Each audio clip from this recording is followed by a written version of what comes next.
Good morning, world. I'm Steve Rao, the host of P.O.D.'s World Edition, soon to be a part of the Roku TV network on March 1st. I greet you live from the all-America city of Morrisville in the Research Triangle Park in North Carolina, the eighth largest state in the United States of America. And on World Edition, we bring you news from around the world. We talk about innovation. Today, we're going to talk a little bit about Black history. And then we also talk about a post-COVID world economy and the political, economic, cultural transformations this pandemic has had on the United States and the world. Today, I begin my monologue before we get into our panel about the looming situation in the Ukraine. As Russia just announced yesterday that they would be pulling troops from the western and southern parts of Ukraine back to their bases, but they would continue military exercises. This happens while we see 130,000 troops on the Ukrainian border. Foreign Minister Sergei Lavrov says that diplomacy still is in the works. We don't really know what their objectives are, but most of us believe that you're trying to either get Ukraine out of NATO or any possibility of joining NATO and maybe minimizing the relationships that Ukraine has with the West. Meanwhile, the Chancellor of Germany, Olaf Scholz, is on his way to Russia for diplomatic negotiations. Now, I wanted to turn my attention before we begin the monologue on the effect that the Ukrainian crisis or war in Western Europe would have on the economy in the United States and globally. We've talked before about how oil prices in Europe have risen to over 300%, and the Nord Stream pipeline would basically go non-existent, and sanctions on Russia would catapult those gas prices to even higher rates, which could trigger an energy crisis that we would feel here at home. Now, if you look historically, the Kennedy assassination, the what happened in Munich with the Olympics, the bombings of Madrid in 2004, the Boston Marathon in 2013, in an article I was reading today in the New York Times, this article basically said that those events didn't really bring the stock market down that bad. About 1%, the S&P fell, but it only took about 50 days for it to recover. So you are going to see stock market disruptions, but an economic crisis. But what makes this crisis different is oil and gas. And that's really the big shocker. If you look at Kuwait and the Persian Gulf War, oil prices jacked up 17%. And the bottom line is that it took over 189 days, almost a half a year, more than a year, a half a year to recover from those shocks. This could be a very similar situation if there was war in the Ukraine, given the fact that Russia is such a major oil and grain supplier to much of that part of the world. Only time will tell, but let us hope that President Biden, who has not addressed the nation yet, not to my what I'm aware of, that him and Secretary of State Blinken and others will work with Foreign Minister Sergei Lavrov and other Western and European allies to avert a conflict in this part of the world, because the last thing we need is a conflict that drives us into economic chaos as we continue to navigate through a pandemic which does seem to be on its final legs. We will be talking about this today as we bring in our esteemed panel, Mark Lee, my co-host, and producer, radio celebrity, and others who will be joining in briefly. Thank you all so much for joining with us on World Edition. And I just really threw that monologue in. I guess I will be on PBS on Friday live from the studio talking about the Ukraine and also historic colleges and universities, Black colleges, universities. But sometimes when I go off the cuff, it's a little bit better than preparing. But we got somebody that knows a lot about the Ukraine, and I've actually got to adjust the camera and everything. But while I'm doing that, I'm gonna bring in the man that knows a lot about that area, and maybe y'all can have a conversation about that. That being none other than Sasha Starr, who is definitely very much involved and knows a lot about that area, having come from that part of the world, but is also a master chess player and a master investor as well. So you're going to bring him on, and then, like I said, I might have to adjust this particular camera since I'm using a different computer. But let's bring Sasha in, and y'all can have that conversation, and I'll try to come back. And it looks like Shaquille is off camera too, but hopefully he'll pop in a moment as well. Hello, good morning, everybody. Yes, Speaking I about wanted to point out to our analyst, Sasha Starr, on Russia. This is your thank expertise. you. So, Sasha, tell us what you think. Um, it's not so important what I think. It's important to understand what's happening. Yes, What's happening is exactly that. So the first round uh, of so-called somewhat Cold War, maybe a little bit warmer war than usual, but still Cold War between Russia and the West is over and done.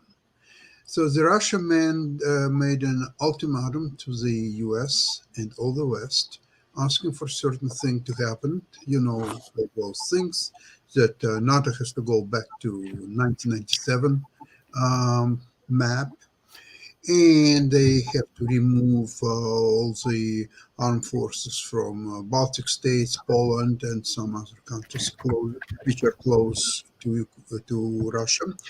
They should make guarantees in writing about Ukraine never ever joining NATO. That's just the major point. There are a few others.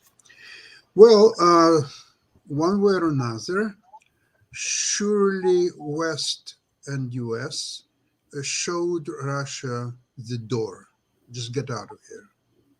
We are not going to accept any of these proposals, demands, ultimatums, or whatever you want to call it. Okay, so the bluff of 100 some thousand troops marching on the borders of Ukraine, it's all basically over because, well, I think that Putin didn't have in mind to invasion of Ukraine. It just doesn't serve any purpose to think about something. He makes ultimatum to West and USA. And in case of refusal to accept his ultimatum, what he would do, he would attack Ukraine, which is not part of the ultimatum. It's not an US, not Ukraine. So he would start a highly unpopular war against Ukraine. Even some of the Russian generals made their voice heard how much they are against this so-called war or invasion of Ukraine. The people in Russia are against this war because, regardless of Russian superiority, it's even that is quite questionable. Yes, Russian armed forces superior to Ukrainian depends. If the fighting is on the streets of Ukrainian cities, there are some people 60 years plus, they are signing up to fight invaders, which are, of course, Russians. So there would be, even if they will take over a few cities, including Kiev, there will be a partisan war for years to come. And Russia would need a million strong army to control, not only invade, but also control the Ukraine. It's an impossible task for Russia. Now, second, so first round is over. Second round, it will be even worse. In fact, Putin is back from where he was, say, 3 months ago, considerably, because first of all, he didn't achieve any of the so-called ultimatum. The Ukraine is became so much stronger than ever before. They're mobilized, their armed forces are ready to fight, and if don't forget that the joining NATO is a part of Ukrainian constitution, and people of Ukraine, over 80%, want Ukraine join NATO, European Union, and become part of the free world. That right. not only disappeared, it became even stronger. If you will to take referendum today, I'm pretty sure it will be over 90%. So what are the achievements of Putin? The only thing is that he was heard, and some leaders, European leaders, they went to Moscow to talk to Putin, so on. Okay, so Putin got some attention. But what are the tangible goods that he could put on the table? None. Yeah. And it will be the same thing when it will continue. Now, speaking about oil prices, one of the things what broke Soviet Union was oil prices crisis of 1985-86, when the barrel went down to at $1.8 a barrel.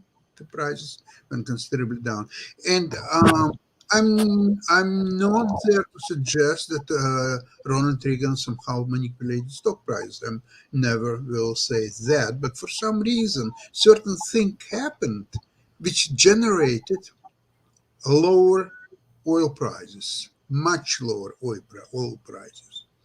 Can that happen now?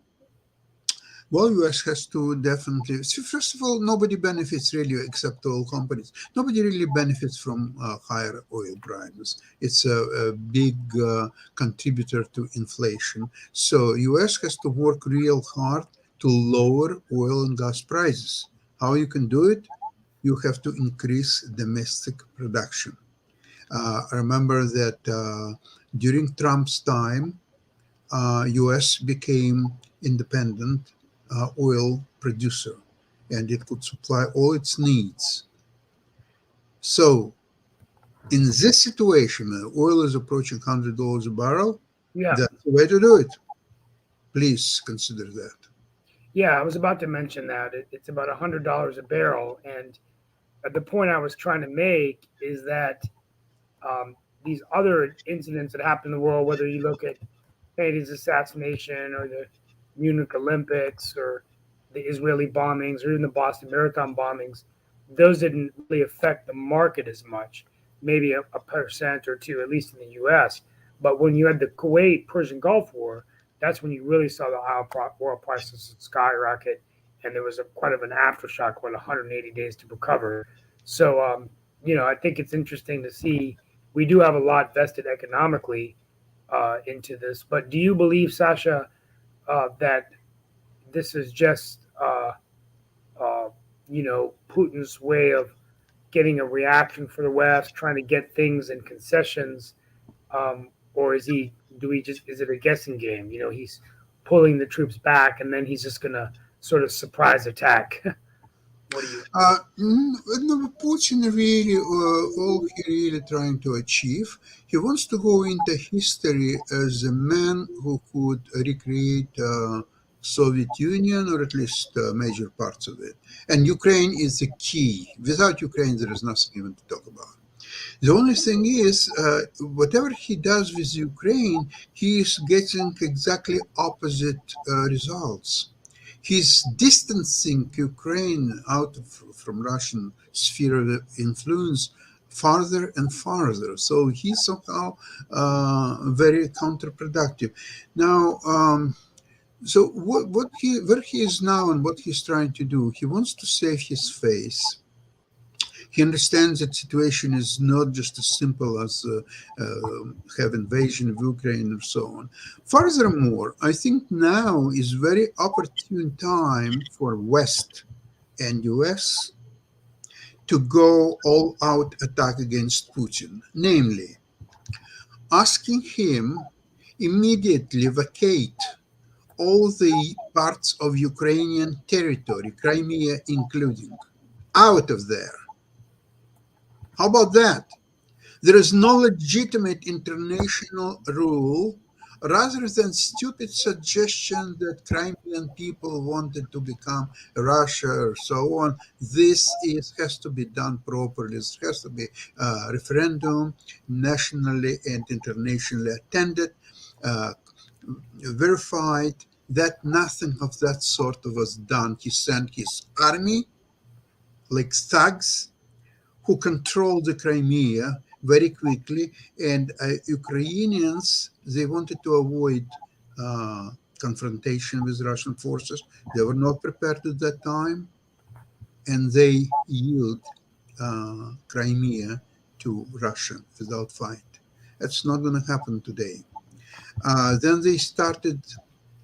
Their ambition was to actually take half of Ukraine and started invasion of Donbass, send there all kind of regular army thugs, Like right now, there are a lot of Russian thugs in operating in Donbass area, and Ukraine cannot leave that way, where part of its territory controlled by enemy.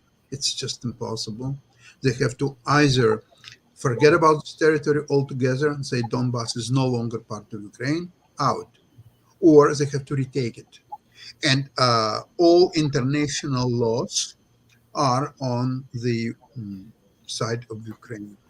So the West has to go in all out attack diplomatically, of course, against Putin and Russia and ask them to get out of the territory, period.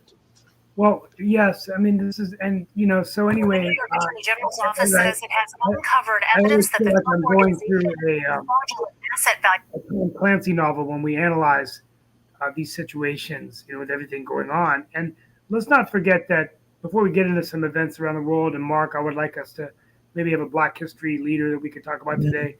Um, you know, China, in many ways, over the years has been leveraging Russian technology.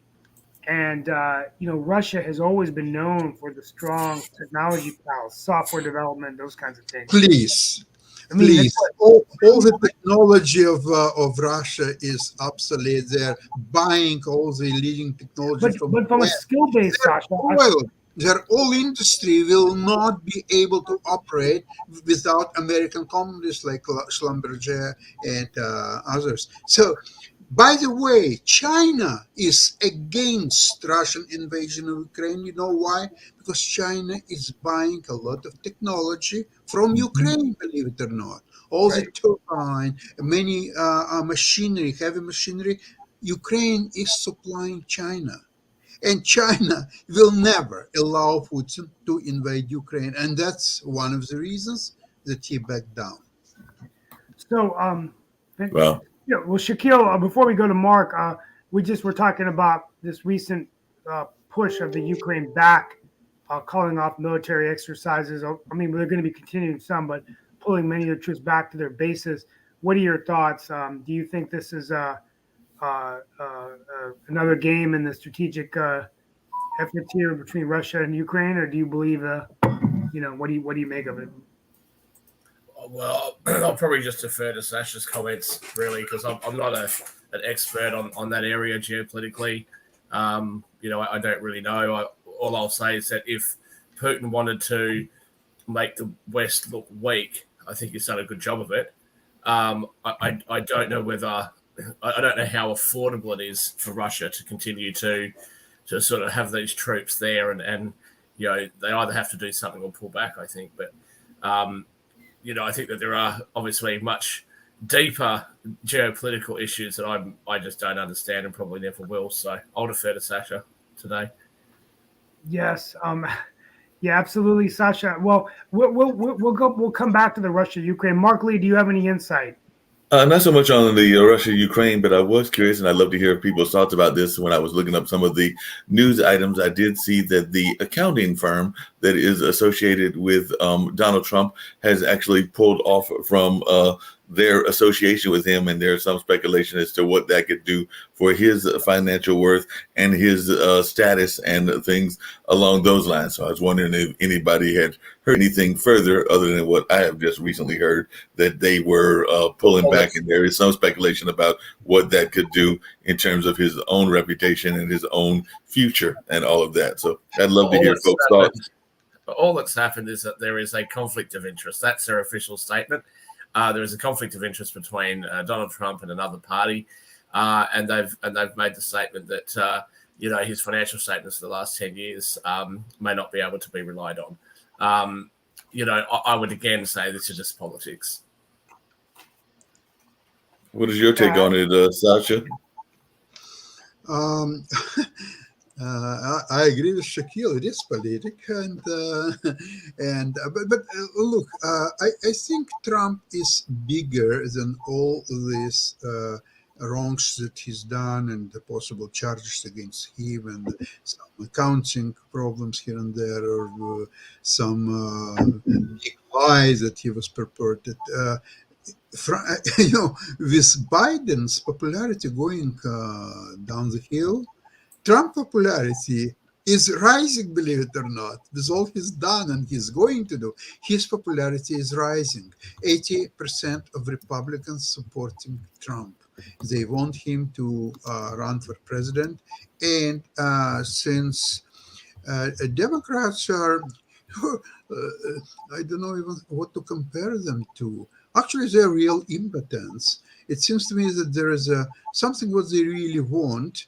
They want to charge Trump, and that would clear up their way to have a shot at winning elections, because it's not a question that Trump will be indicted and so on, but all this a big lie theory would be also dethroned, and so that would expose all these Republicans who are behind Trump, but Trump is incapacitated by indictment. That would expose them for what jokers and figures they are. But with people like Justice Garland, they will never achieve that. The Garland is basically it's an incarnation of Sleepy Joe. Joe wants to sleep, so is Garland. Garland wants to sleep. You deprive Garland of his sleep. How could you do that? It's cruel and unusual punishment. Let Biden sleep, let Garland sleep. And that's the end of story. So Republicans will take over this upcoming 2022 midterm election, and they will easily take 2024 election. The end of story. Hey, Steve, I got a question for you as well, because one of the things, and I think it was one of the two other gentlemen mentioned China and what China is doing. But apparently, and I was talking to a friend of mine about this, China is looking at investing a whole lot of money in creating an artificial sun, something like $1 trillion. And apparently they've done really well in this. They've definitely invested that kind of money, and they've superheated a loop of plasma and done other things for more than 17 minutes. So there's some people that are trying to figure out, why do you even want to create a new sun and all of that? But as one that is into technology and into infrastructures and new kind of things, what is your thoughts about this? Because apparently they did some major experimentation a couple of years ago, and they did one again last month. So they're doing a lot of speculation about creating another sun. I don't know much about the other sun, but I do know that there's been significant progress that they've made in science and technology over the last 5 to 10 years, and particularly in space exploration, the investments in satellite technologies, which can be used in their military. Clearly, I think that they are, a danger, not only economically, but from military issues.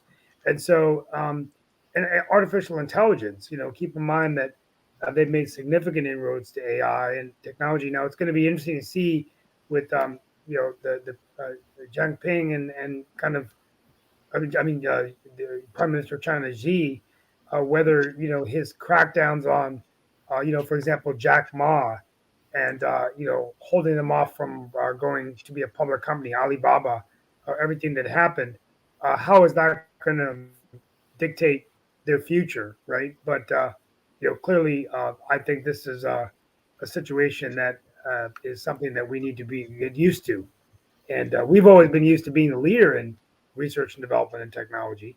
So anyway, that I think it's going to be interesting. I don't know if, before we get to go ahead, Shaquille. Yeah, I was going to ask Shaquille that question. I was going to ask his take on it, because a lot of times people do complain about what you just mentioned, that we have fallen behind in the sciences, falling behind in some of the technology fields. And it's not just China, but apparently France and some other places are doing a lot of work in this field. And I know that there have been some studies where we are in the not in the top 10 in some education criteria, but are actually closer to like the top 25 and maybe even the top 50 of the 200 or so countries that exist in the world and everything. But I was just wondering, Shaquille, your take on us falling behind on some of these very technological advancements that are going on in society. Well, I think the politics that has pervaded teachers' unions, that has pervaded the education system, has ruined the potential for children to grow up with the skill set that they need to be productive in tomorrow's world.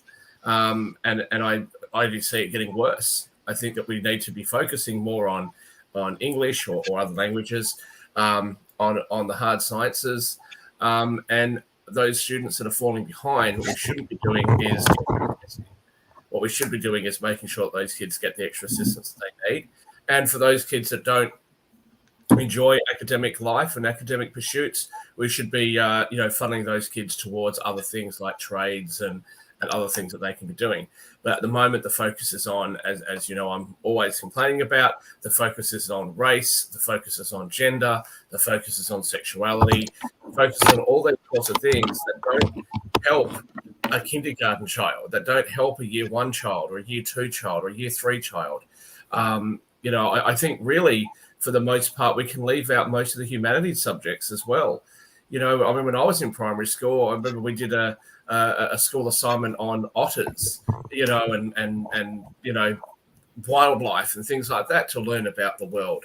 I don't think that we need to be, getting young kids so passionately involved in political things that they don't understand at the expense of them learning things that are going to help them a lot more. I hear you. Sasha, what is the trade situation like in terms of education there in Canada? Because I know here in the United States, there's been a real push away from the trades, like Shaquille just mentioned, and that is actually something that frustrates me as well. But definitely, I just wondering what it's like there in Canada. Are a lot of people still engaged in learning about the trades, whether that's electricians or plumbers? And we do know that in some cases they can make maybe not as much as you and Shaquille, but they can make some pretty good pennies, and they can definitely make some pretty good pennies compared to, say, even some of the doctors and lawyers who sometimes have to go into serious debt. But I was just wondering, how is the trades perceived there in Canada? Very favorably. A lot of people are attending.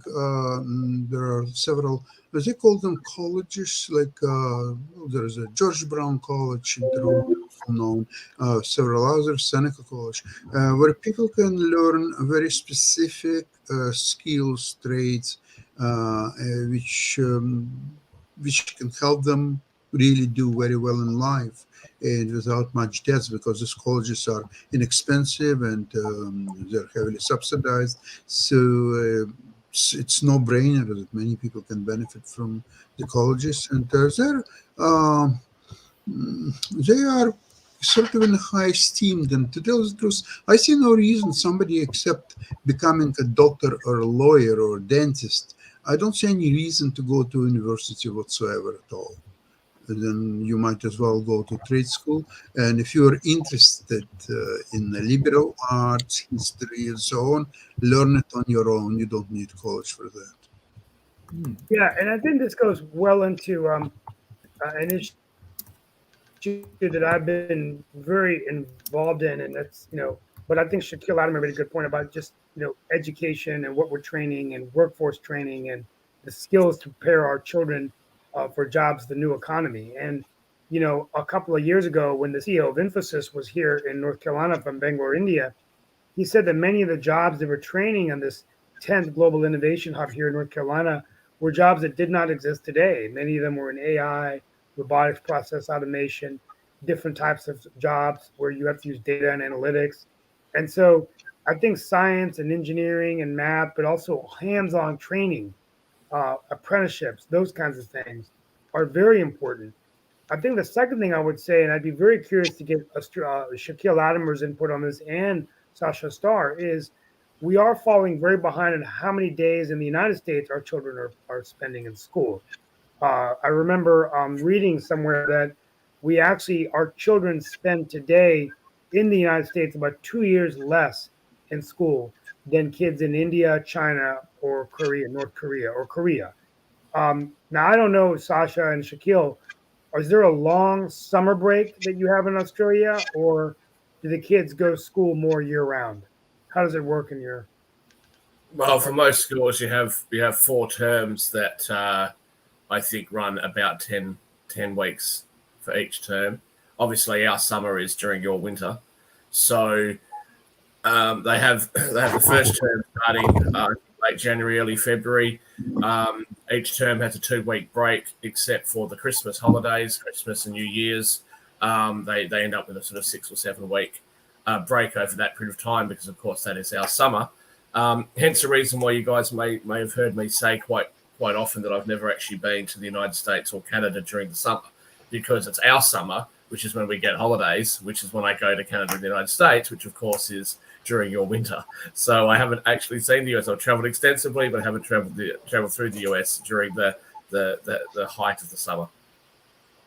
Sasha, how about you in Canada? Shaquille, In thank you. Canada, a similar system, except one thing. There is a long summer vacation, about 2 months, so from the end of June to beginning of September, except people are taking a lot of summer classes. There are offered summer classes in almost every discipline, and a lot of people are signing for summer classes to get ahead in education, to get more courses because they need their credits, then to enter university, so on. So there are a lot of summer classes offered. I mean, I think this is a classic, situation of just looking at pushing ourselves. And what we have today is community colleges, which are now being used more for people to go get that education. We have apprenticeship programs. We have, courses that they can take, certifications. And I've been seeing recently children going to Wake Tech for a year, which is or going to a community college, and then going on to a major university. So I think only time will tell. Real quickly, Mark, before you give our Black History kind of leader that we're going to talk about today, Prime Minister Trudeau has actually been giving himself more powers to deal with the blockades and the protests in Canada, which seem to be continuing, although the high courts are looking at what to do there. So, Sasha, in your own home country, the Prime Minister is working to increase his powers.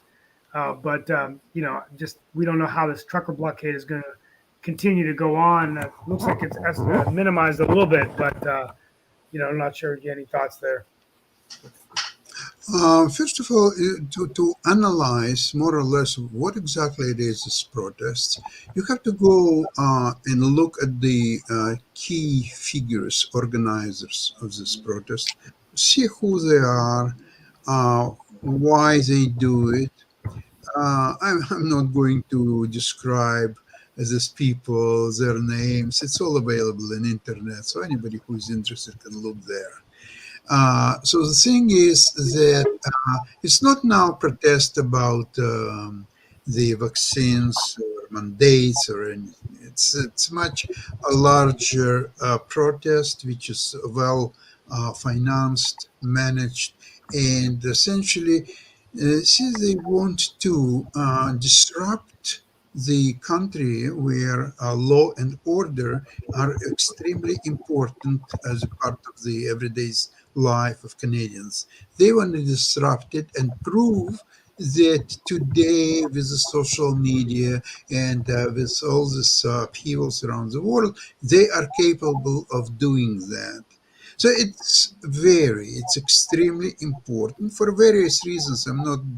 As I said before, I'm not going to discuss the real reasons, the real organizers, their names of this protest. I'll just suggest that it has to be dealt very decisively. The huge jail terms would have to go in, $100,000 fines in, the revocation of driver's licenses, commercial licenses, all has to take its due course.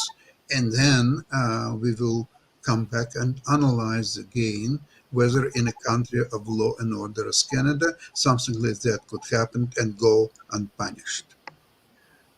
Nick Padio, welcome. We're talking about a bunch of issues. Shaquille Adamer, well, he's smirking on the prison sentence and stuff. But before we go to Shaquille, Nick Padio, what are your thoughts today from your neck of the woods, just in terms of Ukraine? What's going on? We just talked about Canada and Justin Trudeau giving him some more powers. We're waiting for Biden's nomination to the Supreme Court at the end of the month. Mm-hmm. And of course, many, at least where we live in our state, a lot of mask requirements being lifted and making it optional in schools. I've got my first hybrid council meeting tonight. I'm ready to get back and meet without a mask. I cannot stand meeting with a mask. I can't understand my colleagues. They get mad at me when I take my mask off when I speak. And after I wear a mask for 3 hours, I'm really irritable. So anyway, I'm ready. I'm so fed up. I'm ready for this to be over. Yeah, I think a lot of people are ready for it to be over. Here's my thoughts. 2,400 people in the United States died yesterday of COVID-19. And we keep hitting that number every day. So this whole thing about the government, it's over. It ain't over until it's over, and it ain't over right now. So if you want to go down the road of perdition and die, that's entirely up to you. If you're vaccinated fully, your odds are against you, even if you get it. If you're not, and you're over age 65, you're probably dead. And with that, let's bring in your commercial, Steve. That's the real reason I came here. I wanted to show you your commercial. Here it is. We got commercials to see.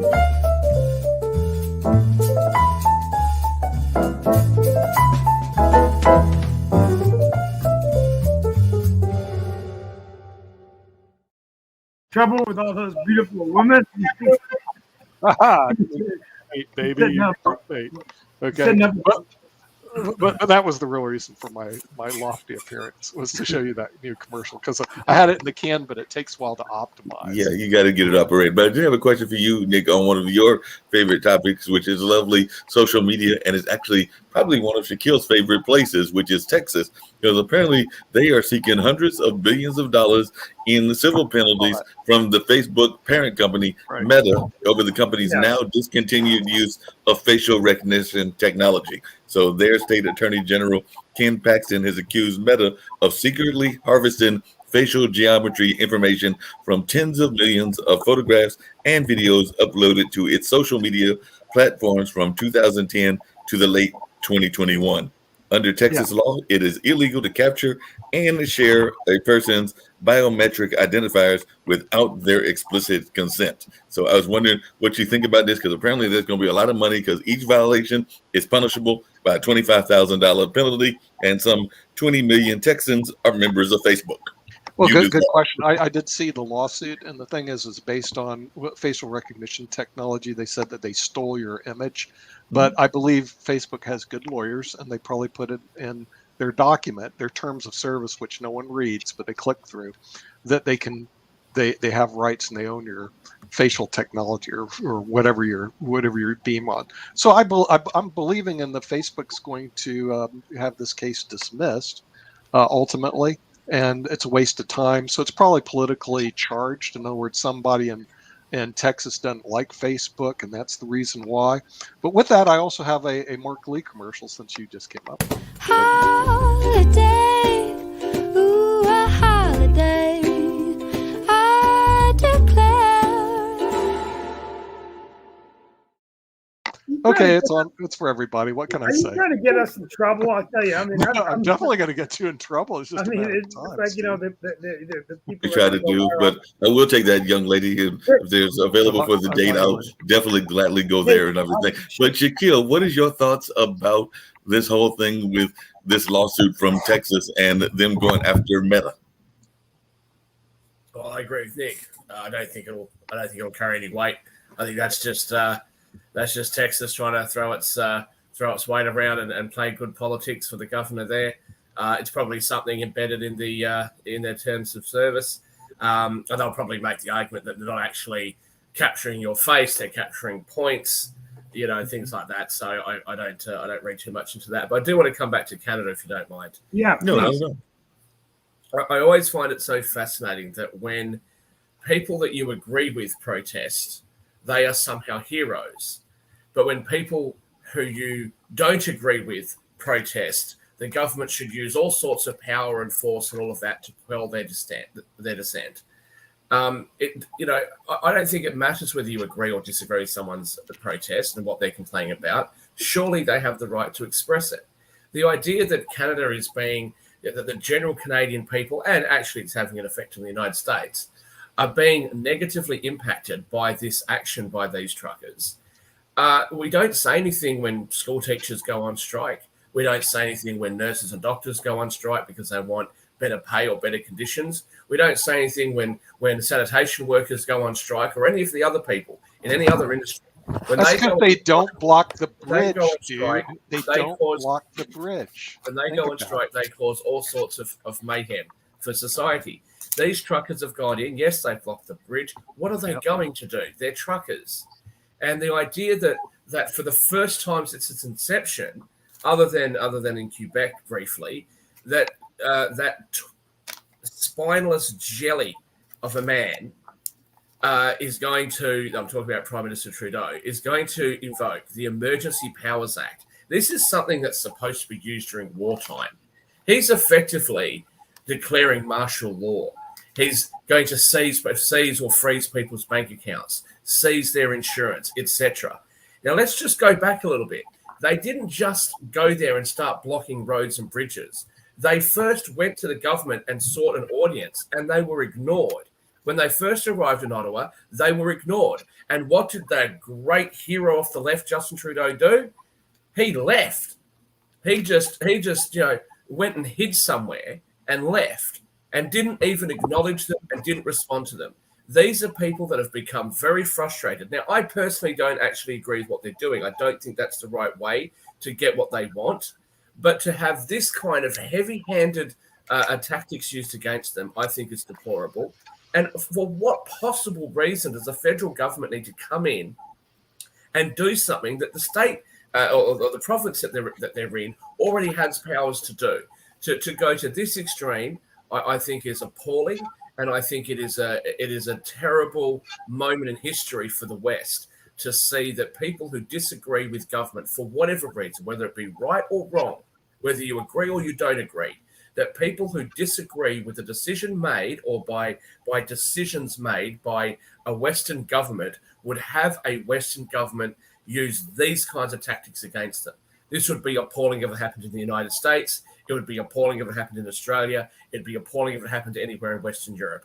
This is an absolute disgrace, and I really hope that the Canadians get rid of that twerp out of the office. Shaki, let me ask you a question. If something like that, of that magnitude, would happen in Australia, and the important roads would be blockaded, and several businesses would suffer as a result of it. The trade, well, Australia doesn't have border with US, but Canada has. And the 25% of the trade between Canada and US was completely halted for a week or so. Then what do you think you would be saying? Oh, yeah, sure, let them protest. They're right. They have right to protest. Go ahead. Protest for the next 5 months or so, and all the trade would be gone, as several thousands of businesses would be closed. But the truckers, they are right. Let's support our truckers. Would you be in that camp? Yes, I would be, Sasha. And I'll tell you why. Because they have gone there with certain demands and certain things that they want to the Canadian They cannot have demands. Oh, sorry, they are truckers. They are nobody but truckers. They have to drive their trucks and adhere to all the laws and regulation of the country. Period. Full stop. Do you want my opinion or not? They've expressed their opposition to certain rules that they're having to abide by, that they're not happy about, and they've been ignored.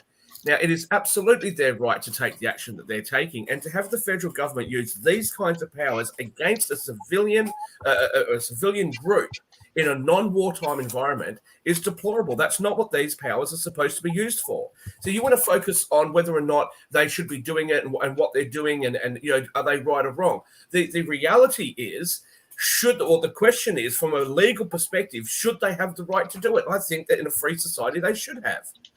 So you say they have legal right to block the bridge, to block all city of Ottawa? They have legal right to do that? Absolutely. Nobody in Canada, nobody is above the law, so are the truckers.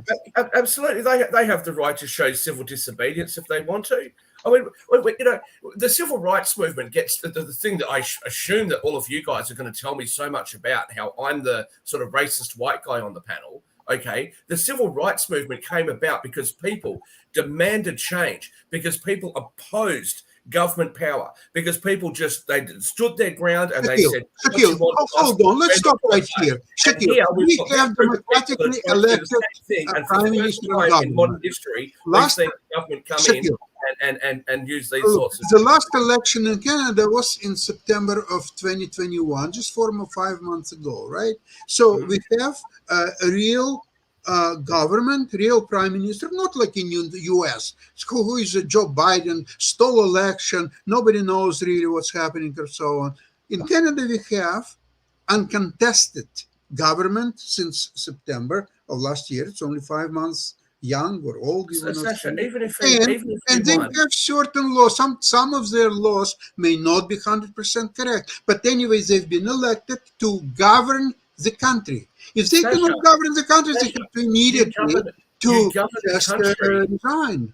Sasha, you govern the country under the rules that exist. Even if, which he didn't, even if he won with a super bicameral majority, he still doesn't have the right, I don't believe, he still doesn't have the right legally or morally to declare himself effectively a dictator. He Wait, hasn't. it didn't happen on day anything. one. He hasn't budged on It anything. happened that after the Canadians city supposed to of have asked for. Ottawa was blocked for more than a week. And they were trying to talk to them and to explain this. It didn't work because they have absolutely aggressive organizers. By the way, well over 80% of truckers are double and triple vaccinated. So it's only a small minority who are not. But they were charged by these organizers, and so many people. It's nothing to do with the tracking. It's to do to show that some aggressive organizer, through use of media, social media, Facebook, or so on, they can top the government. They can topple the government. They're not trying to topple the government, but again, with what they're doing and the response, the invoking the Emergency Powers Act, that is an absolute disgrace. They must have done it 2 weeks ago, not now. It's too late now. Shakil, I do have a question because I'm getting a little kind of confused here. So I just want to make sure that I'm understanding you correctly and everything.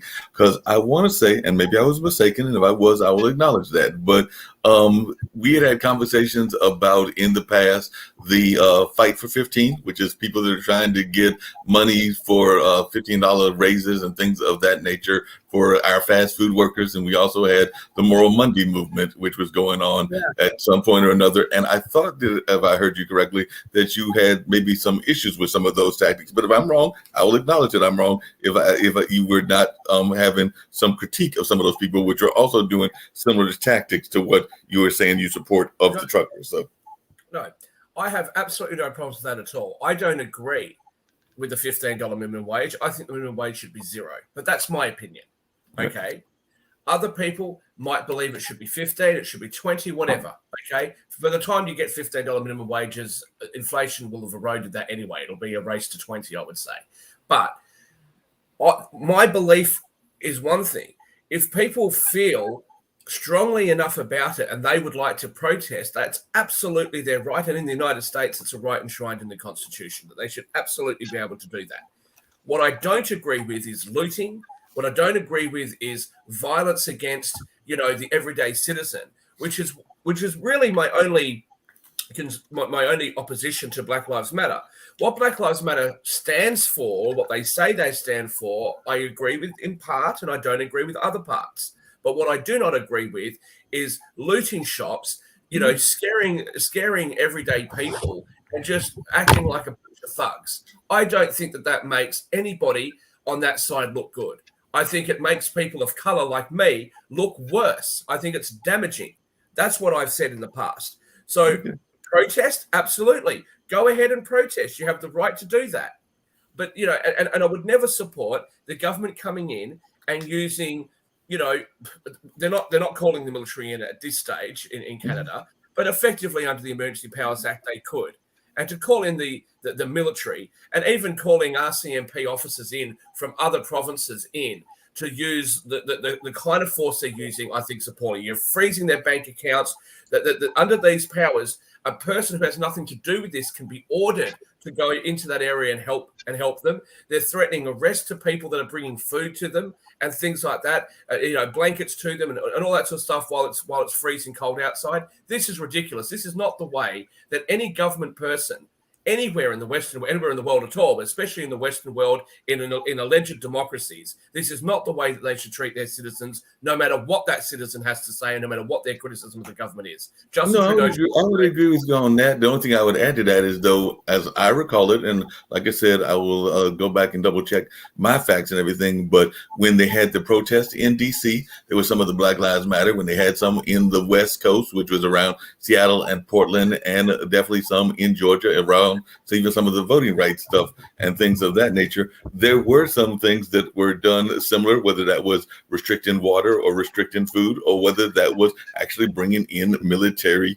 people, because there were tanks and other things that came in there. Now, I will agree with you. There are groups that I do not think are part of Black Lives Matter, but they are outside fringe groups that are associated. And actually, a lot of the people that I know that are in the local Black Lives Matter actually are very much aware of groups like Antifa, and they try to try to keep an eye on them if they are in similar protest situations. And I told you that I remember being in one of those situations, which was actually a Latin protest about maybe it's longer than that, maybe about 5 or 6 months ago, that I'm thinking about the days and everything. But I do remember that there were folks, including myself, that were trying to keep our eyes on folks that we knew were known troublemakers. Yeah, I'd like to bring in the Shaquille Fan Club for just a minute. I'm not really into saying what you want to hear, so please excuse me. And I don't really give a damn how much you make, my dear, so please excuse me.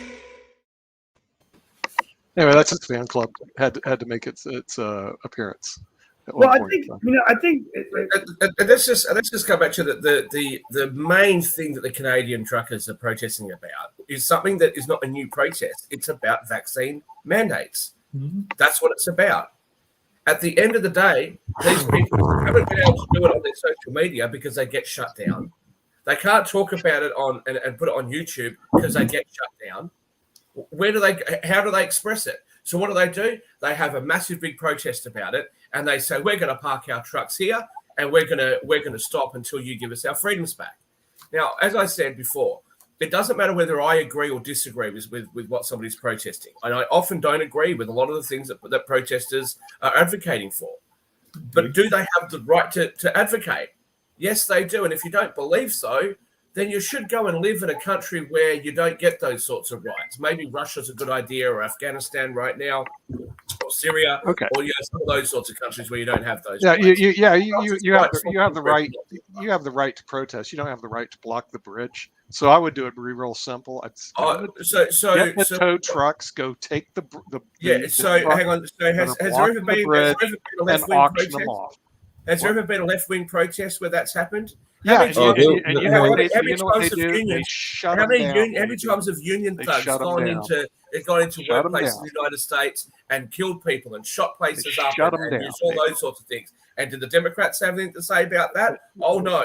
The only reason why people are this much in arm about this is because these people are probably going to be on the political right, obviously, because they don't trust government. They don't want government telling them what to do. And so the political left goes, oh, they're the enemy. Let's just... It has nothing to do with left and right, counselor. It has to do with the right thing, and you don't. And the right thing to do is not to treat them with this kind of heavy hand. It's not a heavy hand. Come on, dude. There are other things that you can do, but doing this is Tell me when they start blocking the Sydney Harbour Bridge that the government in Australia is going to go. We've had protests. We've had protests here in Australia where they've circled Parliament House. Yeah, and they block the Sydney Harbour Bridge. I didn't say Sydney Harbour Bridge. I said they've blocked Canberra. Because we're not going to have the same sort of supply chain issues as what you guys have got over there. We're an island, so we've got many different ports. That's to come in and out of. Before we get to close out, do you have a Black History leader you can just mention today?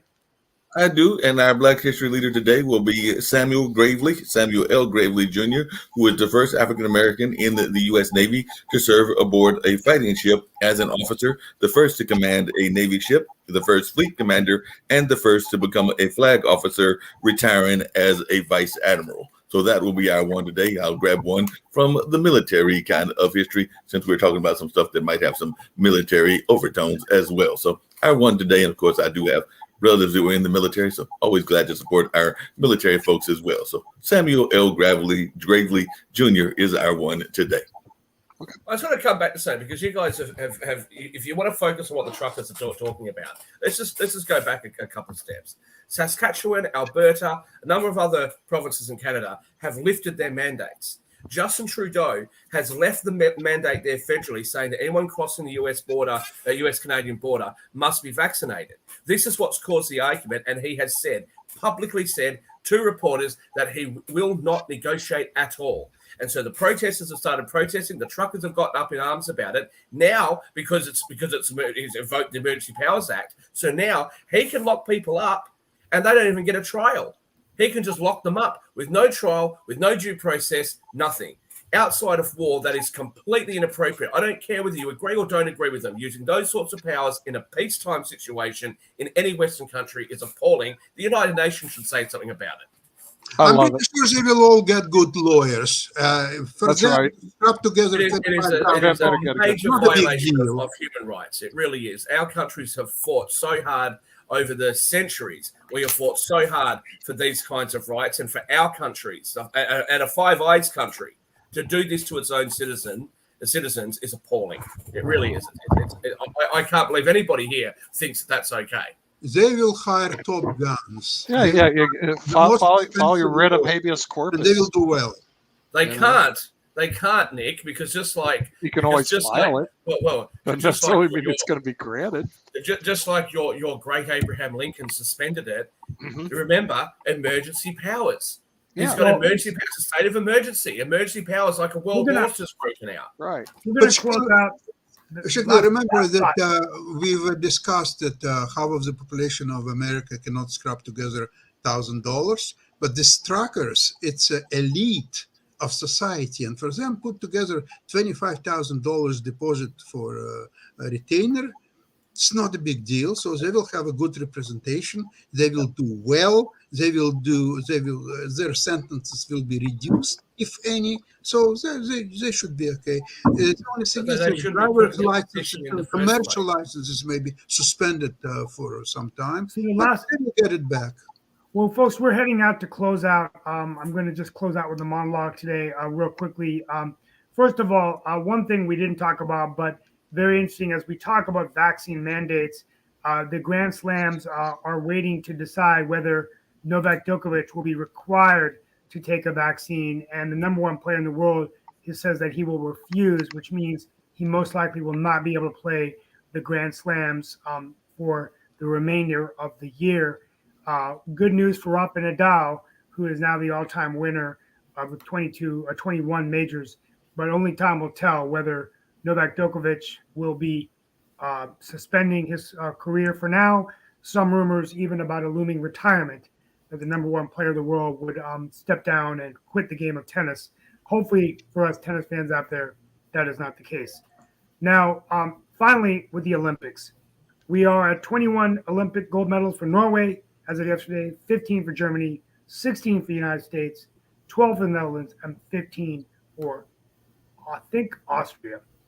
I wanted to congratulate our gold medalists in the United States, Kaylee Humphries in the monobob, Aaron Jackson in speed skating, Lindy Jacobellis and Eric Baumgartner in the mixed snowboard, and Nathan Chen for skating, Chloe Kim, and of course there was Ashley Willis and Justin Schoenfield in the mixed aerials. Probably missed a few, but it's been fun to watch the Olympics. We want to congratulate all of the athletes from all the countries.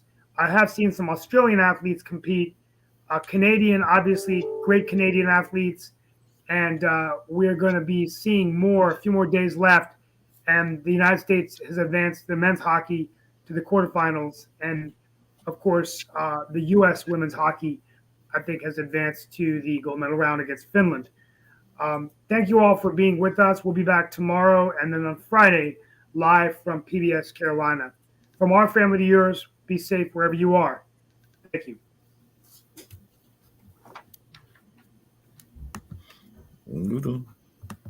Don't go anywhere. I'm gonna get it there, man. Erg. Mm-hmm.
Nope, let's end the broadcast.